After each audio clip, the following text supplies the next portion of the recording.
आज की रात एक नई पद कथा लिखी जा रही है और उसमें आपको एक मुख्य किरदार बनाया जा रहा है। आप कोई साइड रोल नहीं है, आप अब कहानी के केंद्र में हैं। यह बदलाव भीतर से शुरू होगा।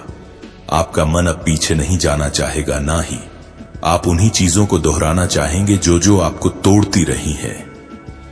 अब आप वह काम करना शुरू करेंगे जो आपकी आत्मा को संतोष देता है।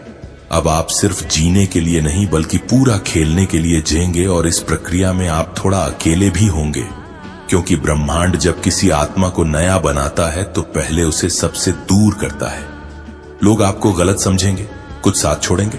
आप खुद से सवाल करेंगे, क्या मैं सही दिशा में जा रहा हूं? और फिर कुछ दिनों बाद आपको जवाब मिलेगा। एक मुलाकात, एक संदेश, एक अवसर जो सब कुछ साफ कर देगा। आज की रात यह बीज बोया जा रहा है। कल सुबह आप वहीं होंगे, लेकिन अंदर। अगर यह कथा आपको अच्छी लगे तो ओम नमः शिवाय लिखकर एक लाइक और सब्सक्राइब जरूर करें और मेरा आशीर्वाद प्राप्त करें। बदल जाएगी। एक समय था जब आपने सोचा था कि शायद यह सब आपके लिए नहीं बना, कि शायद आप बस दूसरों की कहानियों का हिस्सा हैं। लेकिन अब आप खुद एक कहानी बनने जा रहे हैं।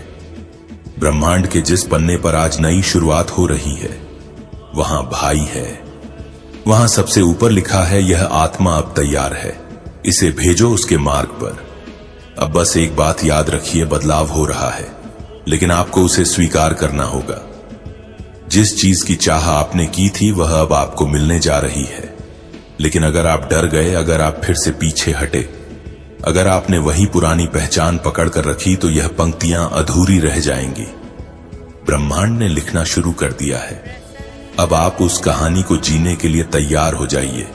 आज रात कुछ बड़ा लिखा जा रहा है और आपका नाम उसमें शामिल है, क्योंकि अब आप खुद को खोने नहीं दोगे। अब आप वही बनने जा रहे हो जिसे बनने के लिए आपको इस धरती पर भेजा गया था। और क्यों इसमें आपका नाम दर्ज किया जा रहा है? क्योंकि हर आत्मा को वह एक क्षण जरूर मिलता है जब ब्रह्मांड कहता है, अब तेरा समय आ गया है।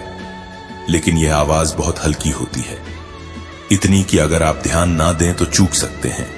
इतनी कोमल के शोर में दब जाए, इतनी सच्ची कि डर लगे उस पर भरोसा करने में। पर अगर आपने आज इस आवाज को सुन लिया है तो समझिए, यह संयोग नहीं, संकेत है। आज की रात कुछ बड़ा तय हो रहा है, और अगर आपके अंदर यह बेचैनी है, यह खिंचाव है, तो उसका कारण सिर्फ इतना है कि आपके साथ कुछ असाधारण घटने वाला है।